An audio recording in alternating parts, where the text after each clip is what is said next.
My name is Bekezela Mguni and welcome to the Girls Table Talk Show, a show that gives young women a platform to participate in civic education. Well, today we want to talk about our MPs, the members of parliament, their roles and responsibilities. So I'll let you ladies introduce yourselves before we delve into the conversation about our MPs. Over to you, ma'am. All right. Good morning. Hello. My name is Ndlovu Primrose and I'm a student. Salibonani Lonke. My name is Khethiwe Tshuma and I'm a human rights activist. Siyabonga, I'm happy that we now know each other, but I'll start with you. Ukuthi ngizwisisa ukuthi nxa sikhuluma ngama MPs, what comes to your mind? Do you even know your MP? All right. Let's come on the MP. What comes to mind is someone who's representing us as the member of parliament. But now when you say, do I know my MP? Honestly, I don't know my MP. I just know that we have an MP. There is an MP who's representing us. Machuma asizwe kuwe uthi yena kamazwi MP wakhe. Sicela usichazele ukuthi uMP ngumuntu onjani, ukhethwa njani? Okay, uMP ngumuntu oyabemela isigaba sakhe. I-constituency yakhe.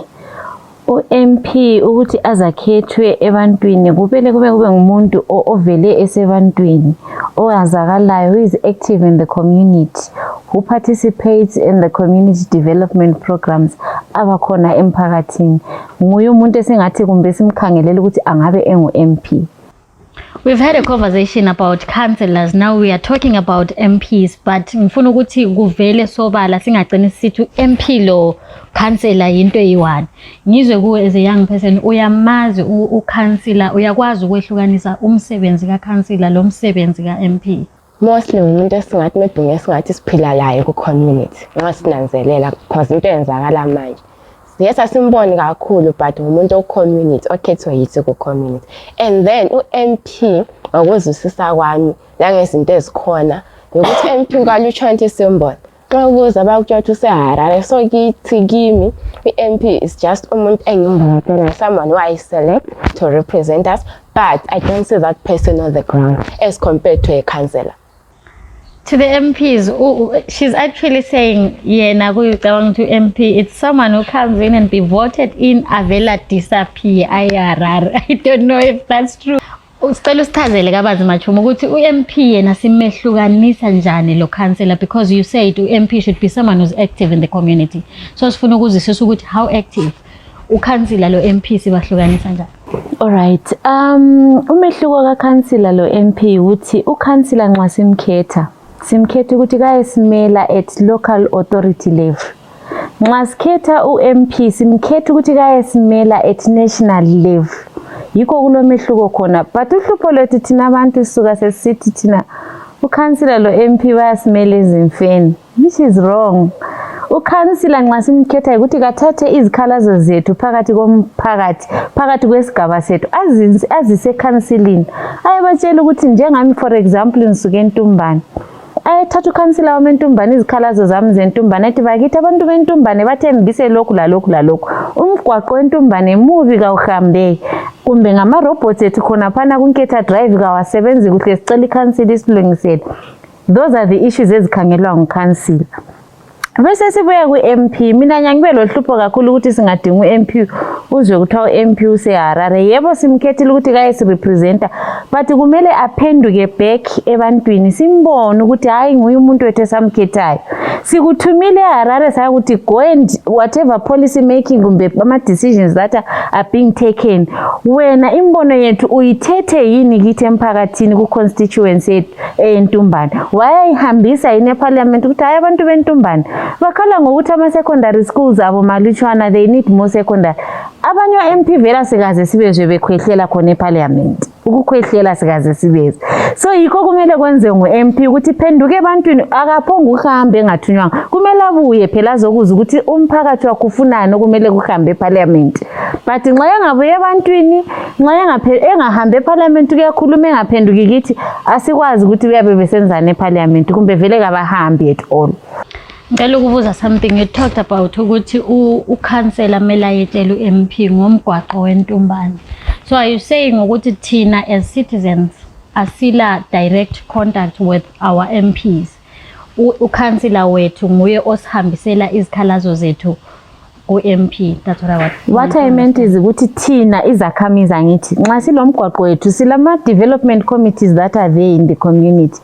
Iyathatha ukuthi council umgwaqo kawusahambi kuhle. Ukhansela ngiyothatha that petition ayise kuma chambers eCouncilini ukuthi hayi abantu bentumbane bacela ukulungiselwa imigwaqo. Angithi esenze njalo kumele aphenduke back le feedback meeting yokuthi hayi badala ngihambile kuma chambers ukuthi sakhuluma ngomgwaqo wangithi kukhulunywa kabanzi kwase kuphuma isisombuluko esithi kuza kuba kunje. Not ukuthi ukhansela sivaya MP hayi sibakhethela ukuthi sikhulume labo one on one anti sihlala labo emphakathini ngomakhelwane bethu izakhamizi labo njengathi akuthi ukuthi nxa esekhethiwe sengukhansela she automatically becomes different from us. No, she's still part of us, but umehluko ukuthi yena useyisithunywa sethu. Njalo ufumela ngathi baphakamise kakhulu because labana abantu basebenzela thina izithunywa zethu ngama messenger. Ngaleyo ndlela nje mbona ngani ngubeke lula. Ngibuzela ukuthi ngoba uPrimute o-MP umazi nxa ezovotelwa vela eHarare, do you know kodwa ukuthi umsebenzi ka-MP kuyini as a young person? Remember, this is not about you, but it's about young people. Do young people know the roles of their councillors, their MPs? All right. I believe as young people, they've got different roles, but maybe the role that we mostly know is that they are there to make laws. That one can really stand for it and say, yes, they are there to make laws. But other roles, honest that we have had, that they are there to make laws, they are there to oversee that the laws that they make are being followed. I personally and other youth believe that those other laws, roles are neglected. But the one to make laws, that one is really being fulfilled. Ama-MPs aseke yayenza umthetho that speaks to issues that affect people with disabilities. Since you are saying wena bayenza imithetho, so are there any laws asebeke bawenza ama-MPs njengoba sithi yes imithetho bayenza that speaks to issues that affect people with disability or young people in general? Yes, they are there, but now when we are looking at laws that affect people living with disabilities, there are laws, but those laws are not really being followed. For example, now when we are looking now, they are talking about inclusivity. Yes, they are saying we have to include everyone, inclusivity in education, inclusivity in places of work, include people living with disabilities. But now when we are bringing it closer to home, and we are looking at education, are all people living with disabilities included in the education sector? Yes, there was a law that said education must be free for people living with disabilities. But how many institutions, how many schools will accept a person living with disabilities to have free education? Because there is a policy that they are working on. The reason why I'm asking these questions, I'm thinking of some university students, some university institutions, ukuthola ukuthi kulama steps nxa usiya ema-classini akhona. So yikho ngicabangela someone who's using a wheelchair ukuthi yena ukhwela njani ama-steps anjalo. Yes, when you're talking about ama-steps, yes, but there's one that is really becoming. One says the people with hearing impairment. How many institutions have got an interpreter? Because I can talk about, I'm a student at NAS. At NAS, there is no sign language interpreter. You might go there, there is no one. No, you will not find a hearing impairment at higher levels of tertiary education. The reason? Ngicela ukuthi ngizwisise kuwe Machumo ukuthi what are the roles of ama-MPs? Then answer her question ukuthi as much as beyenza ama-laws, who make sure ukuthi ama-laws nxa sebewayenzile as MPs are followed? Labo, is it not their duty ukuthi benze sure ukuthi nanku umthetho usukhona, bayenze sure futhi ukuthi imithetho le efakwayo iyalandela? All right, the roles of an MP, first of all, is representational, like we spoke about, ukuthi basukume bayesimela thina, because we cannot all go to parliament with our petitions, and so kumele kube lo muntu ozasimela. That is their first role, ukuthi go and represent us, angithi. And then the second role is the role akhuluma ngayo of making laws, angithi. They are there to make sure ukuthi kulama laws that are abiding ahambisana lesisekelo sombuso welizwe, which is the constitution yethu. La khonokho kukhuluma ukuthi nxa siyenziwe imithetho, it's the roles of ama MPs ukuthi babone ukuthi imithetho leyo iya implementwa njalo imphumela yakhona abantu bayayibona. And then the third role is the oversight role. Yokukhangela ukuthi inqubo nje kahulumende ihamba ngendlela yini. Those are the three roles of an MP. I missed the other question. Wasusithi okhuluma ngokuthi yena imithetho iyaba khona. So ngibuza ukuthi njengoba asikusebenzi limithetho ngokuthi yena ku making laws ubona kanti bayenza khona. So umbuzo wami usekuthi nini, is it not their duty ukuthi sebeyenzile umthetho ama laws lawo esicele thina ukuthi basenzele wona as people abahlala e Country Park? Aso duty yabo yini to make sure ukuthi umthetho lwana uyaqhubekela phambili, that umthetho is implemented, not ukuthi kuphongwa ukhona ephepheni but ungayindawo. Kuvele kungumthetho wabo, it's their duty ukuthi ngumlando wabo ukuthi babone ukuthi imithetho yonke iyalandela elizweni. La khonoko nje ukuthi nxa kukhona sokungani sokuphambanisekile, it's the parliament first okumele iqale inanzelela ukuthi there is a loophole laphana ngithi. But because ama parliamentarians ethu maybe siphonga ufaka abantu who don't even know what their duties are, because mina as an ordinary person I may know i-duty ka MP, but MP himself he doesn't know ukuthi kumele afike enzeni eparliament. They are just there to cause chaos. Ngizanikeza an example yokuthi if your gold mafia le bikhona le bekungamelanga iziyephuma ngeAl Jazeera. If ama MPs that were alert, they should have picked that thing up. And we've got different committees that are there, finance committees, portfolio committees in parliament. There should have been a loophole somewhere that could have led to something is definitely going wrong la. But because maybe we've got our MPs who are slumbering in parliament, they don't see some of these things, or they don't know ukuthi kumele bayenze. That is why sisiba lama problems here and there. But bona vele their duty is to oversee ukuthi izinto zonke lezi imithetho yona le for what khonoka kukhuluma on ama issues of disabilities. It's so disappointing because we also have ama MPs who are disabled in parliament who are supposed to be pushing for all those things, but unfortunately it's not happening ngendlela esifisa ukuthi ngabe kuhamba ngayo. Thank you. Ama MPs are slumbering in parliament. I picked the word slumbering.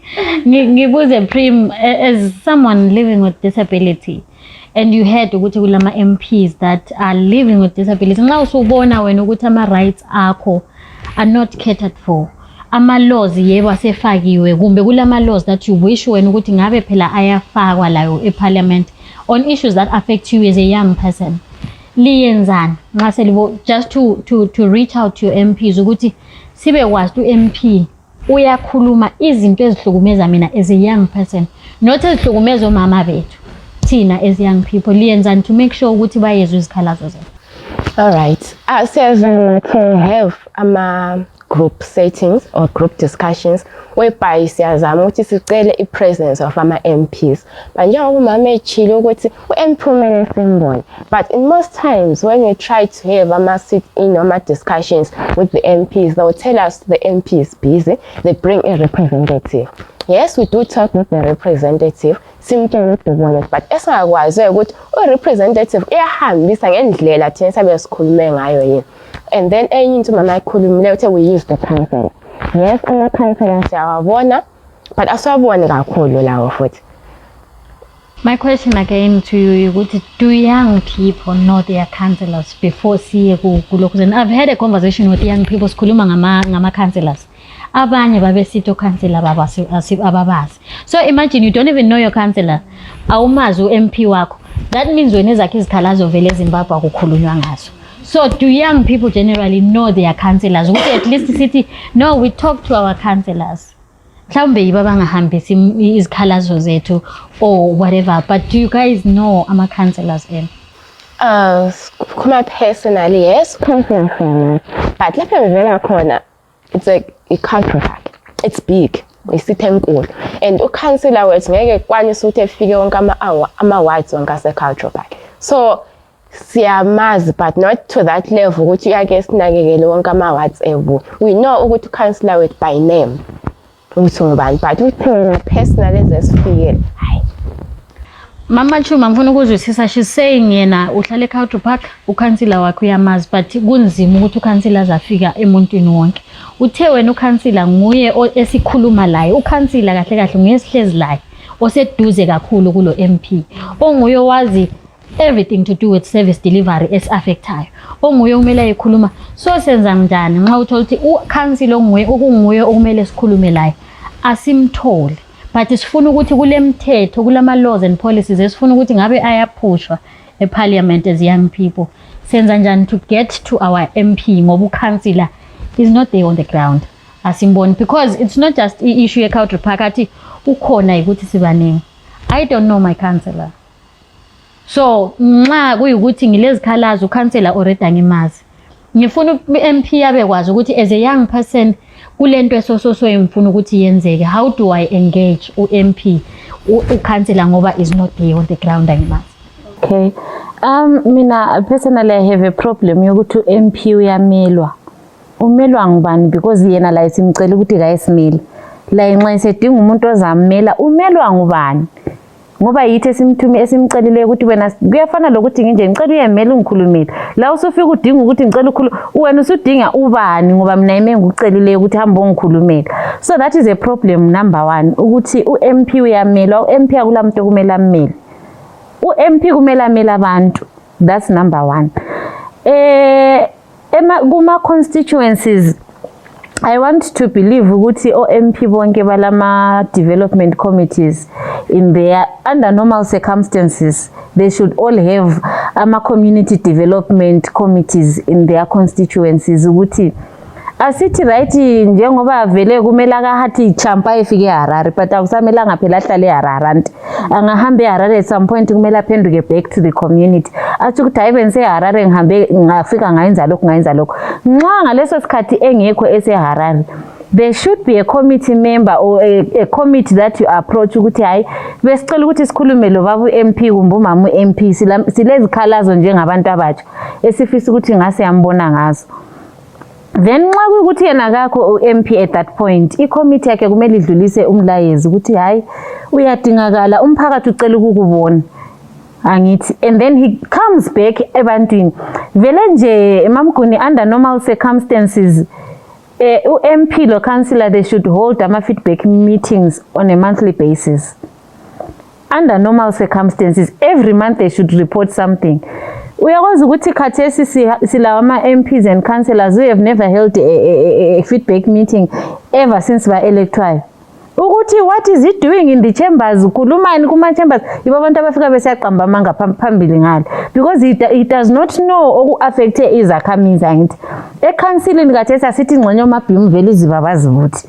Nxa ungabuye ebantwini njengokhansila uzabakwazi njani ukuthi abantu izibi? That is why ufica sokulama-dam sites everywhere because abantu they no longer know where to go and report. Ukhansila kabamthola ngithi. Ukhansila should always have a time yokuthi every month kaphenduke kuma-feedback meetings ebantwini.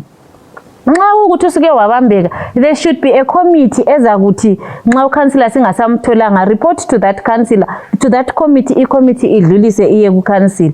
But akumelanga kube le gap, i-communication gap between the community and their leaders. At some point kumele sihlangane sonkeni sibekwazi. Ayikhona ukuthi nxa sesisemfeni bakithi hayi sizacela ukhulumela ukhansila, sizacela ukhulumela uMP. That's not their duties. Lokana vele kumele sikuzwisise njengabantu ukuthi vela somlando wabo lapha emfeni yabehamba njengesakhamizi uMP, uhamba njengesakhamizi ukansila. Hayikhona ukuthi sebeza kuyasimela ezimfeni. Akumelanga basimele ezimfeni, kumele bayisimela kuma chambers, kumele bayisimela eparliament. I hope MP bazakuzwa ukuthi uthe wena ezimfeni we understand but uze njengesakhamizi abahambe bayasimela parliament but njengoba ethile usisi I hope you get sense yokuthi abakho o-MP so senzani as young people to get them to listen to us, to get them to come back to us, to hold them accountable for the promises they made ngesikhathi sisiyabavotela. All of a sudden sebe busy but ngesikhathi sokucampaign abefana sibavotela babe bekhona. I think uhlupho esilalo ngomthetho wethu ukuthi thina as communities we don't have the powers to recall. Had we had the powers to recall or MP level councillors, trust me, we would have super active MPs and super active councillors. But we cannot recall, it's only their political parties that are able to recall them. We cannot have an absent MP. Esigabeni uMP ozabe khuluma ukuthi uyathusa umdingo umzethu nseHarare asikukhethela ukuthi ihlale eHarare sikukhethela ukuthi suka lapha koBulawayo uhambisa izikhalazo zethu eHarare ubuye uphenduka uzositshela ukuthi batheni angithi yikho siyabe sikukhethele khona. So uhluphe esilalo, I feel sorry for the young people because the decision is in their hands but they cannot utilize that. Amandla asezandleni zabo, amandla ukuthi elect the people that you want who are going to represent you, but unfortunately you are being robbed easily abantu abatsha, you know. At the end of the day bangakuthi njengu laphana bakuthi court A1 ingqondo isikhohliwe yethi kuzafika at some point yokuthi uzamdinga futhi umuntu lana and awusozomthwele futhi. You understand? Kusezandleni zenu as young people ukuthi elect the people that you think they will represent you. If you feel ukuthi thina our young people will represent us better, elect the young ones. Bayelimele parliament, bayelimele councilling. Umama ukhuluma ngokuthi njengabantu abatsha silamandla njengoba sikhuluma ngokuthi silama MPs sometimes agcine busy to come back to us. Bazositshela ukuthi beke kulezi zinto ezisoli nalifuna izinto zenzeke njani. But ngifuna uku-understand ukuthi as a young person uyazwisisa ukuthi kuthi ukuthi nxa isithi silamandla because sesingathi silawa amandla khuluma ukuthi silawa amandla but singakwazi what it means. So uyazwisisa ukuthi uthini nxa isithi silamandla as young people. Ngendlela ngozwisisa ngayo uzachaza uthena uthini mama. Mbantu uthi njengabantu abatsha we've got the right to vote, the right to a freedom of choice ukuthi lathi sivunyelwe ukukhuluma. Amelanga sithule siyekele wonke sidayi abadala abazasikhulumela but lathi silala ilungelo ukuthi ivoice yethu njengabantu abatsha izwakala. Angikuzwa kahle because ivoice yami sengakhulumela phezulu abantu bangizwe. Siwavoyisa njani izikhalazo zethu because ukuklabalala really means nothing if the person is not close by. So how do we make sure our voices are heard as young people? Okokuqala singakhayela kahle sokuthi bake singakhayela ngewadi baja ukuthi kube le meeting ukuthi izakhamizi sibuye kahle kahle njengabantu abatsha lami ngiculprate kuyena lena sija ukuthi lezo inhlangano enjalo siphushele abantu abadala abantu abadala yibe bazahamba thina sisale endlini but nganithiwa lathi ungabuya yona lo mhlangano okuthiwa umhlangano we-community umhlangano womphakathi lathi njengabantu abatsha sihambe ngeningi lethu sihambe siyofaka izikhalazo zethu ukuthi zizwe because isikhathini eziningi umhlangano womphakathi uja uhamba abantu abadala thina sabe sihlezi because thina sabe sisijeda but ngafika ngikhuluma uthi lizwi lamazalizwa yini but singahamba ngobuningi njengabantu abatsha emhlanganweni yona la lathi sibe khona oyiwane ekhulume simsekele mbantu akuzalo and then okwesibili kade sikhuluma ukuthi go register to vote. Singahamba njalo njengabantu abatsha sibaningi futhi sihambe siregister ukuvote abantu amandla umama watsho yona lo lathi ama voice ethu azazwakala ngoba sabe sihambe sibaningi awusozohamba umuntu oyi1 umuntu omutsha ehambe ukuthi hayi mina ngiyi1 me represent the others. Ngicabanga ukuthi ivoice nxa kulabantu abaningi iyazwakala ukudlula umuntu mayi1 but do you have anything to add mama endabeni yokuthi silamandla as young people?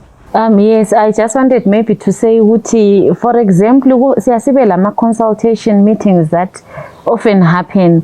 Those are the opportunities for the young people ukuthi kabasukume in numbers bayekhuluma izikhalazo zabo. For example, i-budget nxa ibuya i-budget consultation abasukuma abantu abatsha ngobuningi babo ukuthi you know what, i-budget le it's not inclusive of thina abantu abatsha.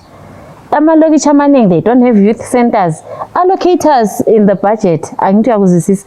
Kuba lama parliament consultation meetings, we don't see abantu abatsha in those consultations. Baba khona, but it's just a handful of young people and the same old faces esihlala siwabona, those are the same faces ahlale sibakhona. So izinto ezinjalo abantu abatsha kumele basukumele phezulu babekwazi ukuthi they are the future leaders, and abantu abadala bangavuka ukuthi abantu abadala bonke bafile, ilizwe lonke lizasala lifile. All right, before ukuthi umama ezinye izinto like my budget consultation, parliamentary consultation, I think kule lack of information. Asiyo wonke umuntu omusha bekwazi ukuthi kathesi kumbe esizingene elinje kulento enje omele ihambe. So maybe njengabantu abatsha, if we get information distribution, wonke umuntu efinyelele kukho khona lokho lokukhuluma. Manje yes, maybe sesingasuma ngobunengi bethu because likhuluma ukuthi kubuya the same faces. Which means what information ifikele those same faces. It's not everyone who gets the information. No, kathesi abantu abatsha kule budget consultation city of Buyani. Uzabona the same ones abafike abayithola last year are the same people abazahamba futhi this year. But if kungaba le distribution fair information, ifikele sonke njengabantu abatsha. I'm happy she's raising the point yokuthi i-information ayifiki ngendlela efananayo. I guess we've been joined by Chidadiso. May you introduce yourself, usitshela ukuthi wena why as young people you do not attend ama budget meetings, lama meetings from ama MPs ethu befuna ukuzositshela i-feedback on what. Thank you so much, Bege. Hello, my name is Chidadiso Mbazo. I'm an artist and a journalist. Firstly, I feel like, of course, we can talk about the lack of access to information, but I think njengabantu abatsha sesasijayeza into leyo ukuthi we're saying these meetings ngabantu abadala. Most of the time, we always wonder ukuthi okay, so when we are going there, what are we going to say exactly? There are some young people who feel like, okay, if they get into that kind of space, they might be sidelined by, you know, the elders. Generally the assumption these things to do with the governance, land, into the. So I feel like to an extent, it's the attitude towards all of this. Although, of course, we can talk about the lack of access to information and things like that. Are you blaming us for not attending these meetings? Or sungathola ukuthi i-message yakhona la, because there is someone once said beke kuthiwa ama meeting kulama meeting ezakhamuzi and naso sakhamuzi. So are you blaming us? Are you blaming ababiza ama meeting ukuthi labo i-message yabo is not clear? What's your take on that? Ukuthi who is to blame ukuthi thina as young people do not attend ama town hall meetings, budget meetings? I feel like both parties are to blame because, of course, the ones who organize the meetings should make sure the information yafinyelela to everywhere. Because obviously social media can't be the only tool, because I see sonke data and things like that. So we can even have people going around announcing and not them saying meeting is but to say this is a meeting for everyone who stays in this community. And also I'm blaming the young people because I feel like to an extent, Tinalati, we've got this bit of an attitude to say we don't want to involve ourselves in these things because we have this mindset, we should worry about Mjolo and other things not related to community development. I'm happy you mentioned the issue of social media. The assumption is sonke siku social media, but asikho ku social media. She's attacking you for being lazy ukuthi lidinge information le. But ngesikhathi se COVID-19 indaba ye vaccination sayitshelwa kahle. Yikho lapha mina ngisuka ngelwe khona ukuthi but ngesikhathi se COVID-19 i-information ibibuya man.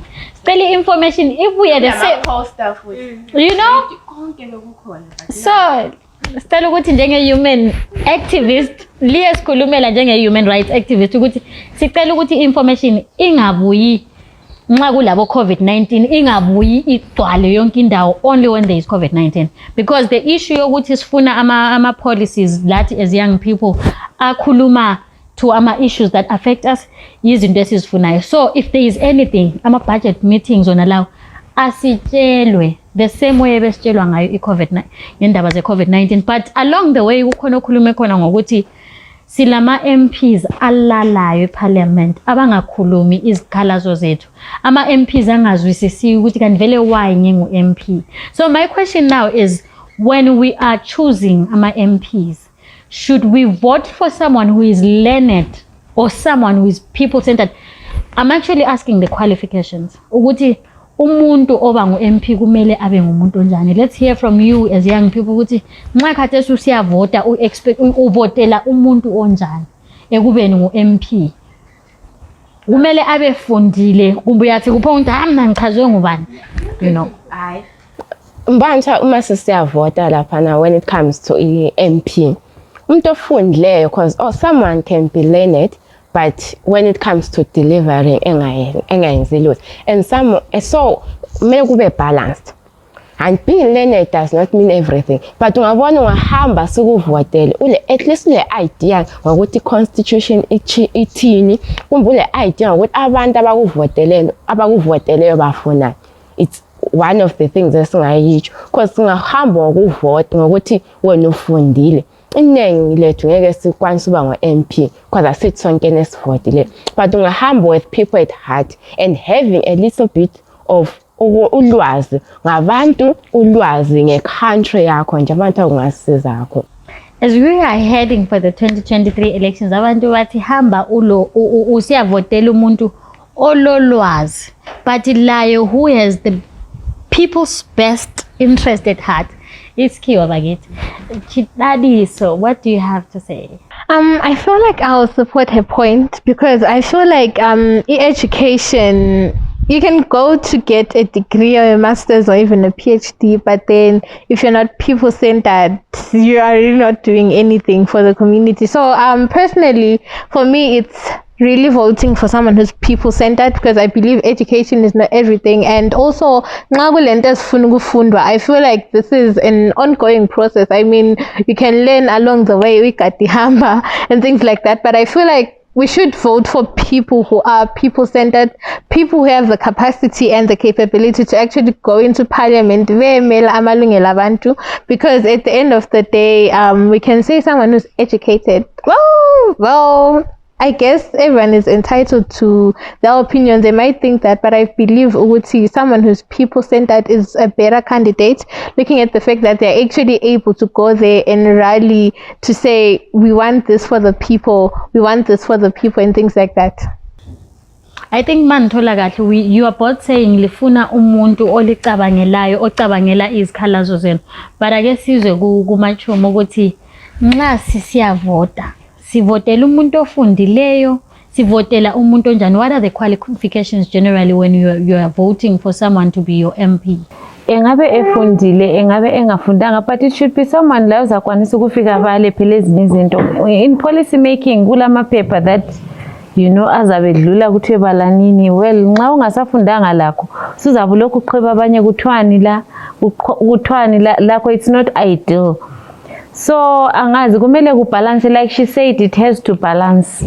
But mina, above all, we need people with wisdom who can comprehend izinto, bakwazi ukwehlukanisa kuhle izinto, not just nje ukuthi sizaphonga udobha bakithi hayi baba lana is very eloquent uyakhuluma, but akulanto azasenzela yona at the end of the day. So we need people who are people centered, people with wisdom, at least someone who can understand, we can read and write. Those are the qualities of an MP that we need. Ama issues amaningi affect us, and we do not have people who are representing us ngale phezulu. Yukuthola ukuthi siyakhala kula gender equality, kule gender based violence ngenxa yokuthi thina sibalutshwana. But I was reading somewhere, ngifuna ukuzwa from you as young people, I was reading somewhere okuthiwa ama members of the parliament lawa eliwavotelayo bahlala belama excuse nxa kulama meetings at parliament. Yeah, I won't be there.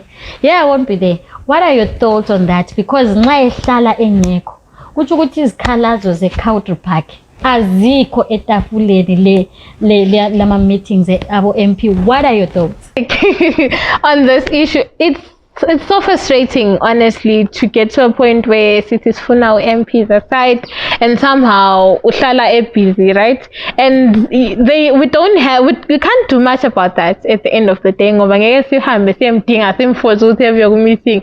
Obviously engathi kakho, there's nothing we can do. But I feel like on such cases, we should just make sure the next time we're voting, we vote for someone else, because there's just no way how we can just get them here and have them accountable. At least we can say, can you please come? But then the excuse, there's literally nothing you can do. And I don't know if there's any way you can report your MP, but then I feel like what we can do, which would work, is to make sure next time we just don't vote them in again, because I was okokuqala as the MP bantu have the same energy abayisebenzisa if they are campaigning, angithi if they take that energy kube the same energy that they show, kumbe kube same energy abalayo if we now have put them in power, konke kungalo. Because ngananzele if they are campaigning akulalanga lapha bake beyekele khona campaigner or sibone a representative ebuya izo campaign on their behalf, they show up. So they should do the same thing as flying to power. Show up, show face, one, and they stand for them. And my excuses, yeah, like what she said, next time we would really not vote for them. Because I need. Abati voice yabo bayayikhuphula this time around. If you do not come back to them with feedback, they are not voting for you. Ngibona linyikinyeza ikhanda mama, do you have something to say? It's their choice. Umuntu if nxa engalenzeli kuhle, it's either you bring him back or you show them the road. Ukuthi indlela yankhaya nansiyana laphana. So it's fair enough umuntu nxa engabuyi. But then at the same time ngile problem yokuthi he is not in parliament, he is not in the community. He's absent in the air, MP. Then sile problem. Sesibuya kithi back thina the electorate ukuthi yitho kumele sinanzelele ukuthi next time masifaka umuntu asifakeni umuntu ongasoze asenzele the same problem esikhala ngayo khathesi. We are being promised heaven and earth. Anti siyakuma elections, we are being promised heaven and earth, but after elections sizabagcina mhlazana begcotshe parliament. That will be the end. Some of them sizazesibabone after 5 years. So I think we also need the wisdom. Let's ask for wisdom sibone ukuthi sikhetha the right person. Sometimes when we are going to vote, you do not look at the person on vote live, but you think about the political party. Ngicela ukuthi khonapho sichaze, is it okay for us, kukhona yini futhi ukuthi nxa ngihamba ngigijima le ngqondo yokuthi ngifuna ukuyavotela this political party ngingakhangela ukuthi party noma kuyi political party leyi uMP okhona ngubekezela ongasebenzi. For the sake of excuse me, development, asingaphonga ufaka ngoba idonki yami imhlophe senza afuna ukuhamba ngedonki emhlophe, but ingxenye idonki lana ivele kayibone emehlweni iza kuyanguyisela egodini. Kuqhakathekile ukuthi asikhangeleni ama qualities omuntu esimkhethayo. Ngumuntu active nesigabeni, ngumuntu ophila njani labanye abantu. Awusoze uthi ethathu MP uvela uMP umthicho komuntu ongakwazi lokuthi livukile kumakhelwane. Umuntu olenkalakatha yejura lezi nje ezesabeka ukuthi nxa usiyachaya igedi uqala ucabange. So kumele siqale sikhangele ukuthi sibone ukuthi umuntu esimfakayo ngumuntu ophila kuhle yini labantu esigabeni. Ngumuntu okwazi ukulalela ukuthi umuntu nxa ekhuluma uthini, kumbe phomvu ukuthi ngenxa yokuthi ibhatshi lami liyiyellow, so kumele ngigqoke ibhatshi eliyiyellow, kumbe liyi-brown, so kumele ngihambe lebhatshi eliyi-brown. That is wrong.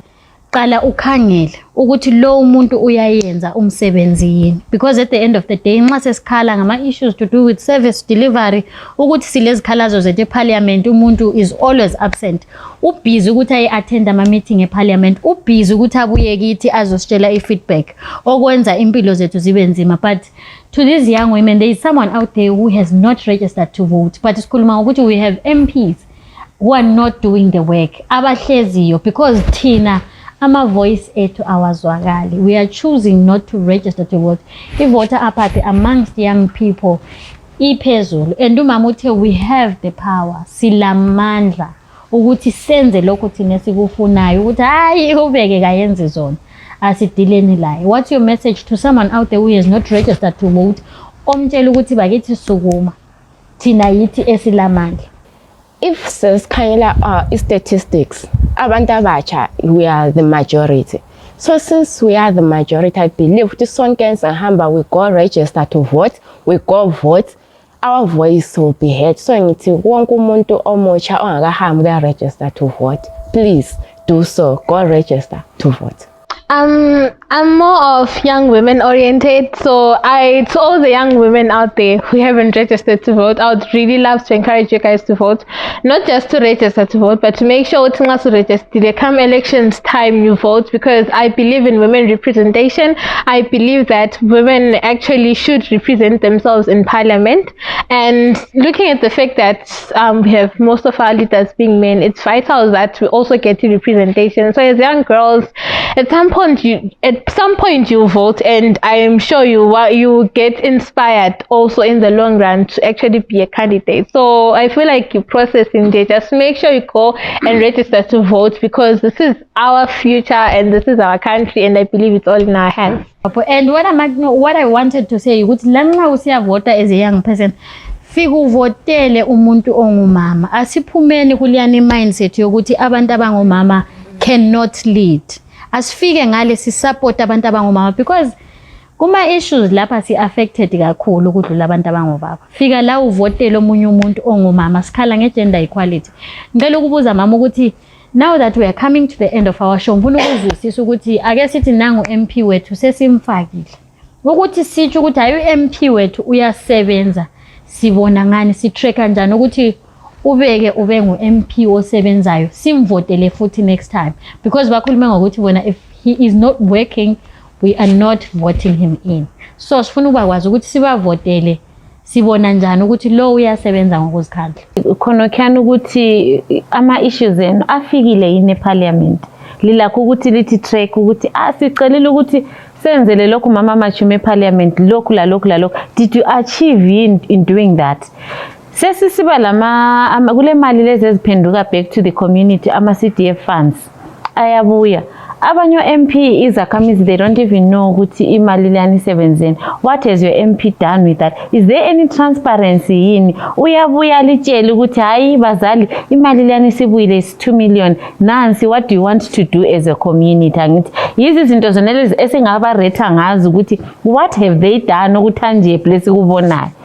I-accountability and transparency yabo MP bethu ukuthi uyabuya yini azokhuluma lathi, uyakwazi ukusitshela ukuthi nansi imali yenu isikhona asiyisebenziseni. So ama young people bathi bona, if you are not doing the work, we are not voting you in this time around. Siyabonga ladies for coming to the show. I hope someone out there will pick something from what we said.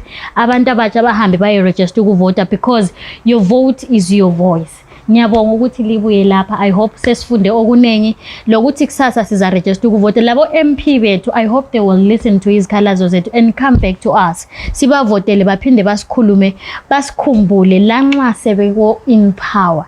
Siyabonga until next week. Thank you from the girls table. Please don't forget to follow us on our social media pages. Ku Twitter @table_girls. Go Instagram, it's the.girlstable. Go Facebook, it's the girls table. Then you can also follow us go YouTube, the girls table. La ungathola khona this conversation, uye like and subscribe ama talk shows. Until we meet next time, bye.